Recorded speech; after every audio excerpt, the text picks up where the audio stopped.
Dia banyak panas dah.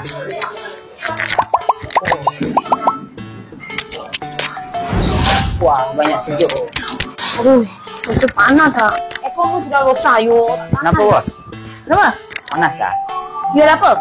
Saya ada bedak. Sini Untuk apa? semua boleh sapu. Sapu mana-mana pun sejuk. Semua boleh sapu ah? Betul tak? Awak sudah try ah? Sejuk? Sudah sejuk. Bagus ni.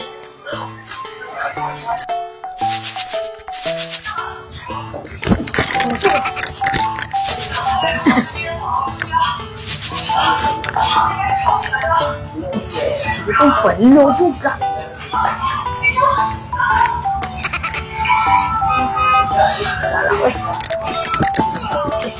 Cukup lah. Sejuk. Bagus. Enak.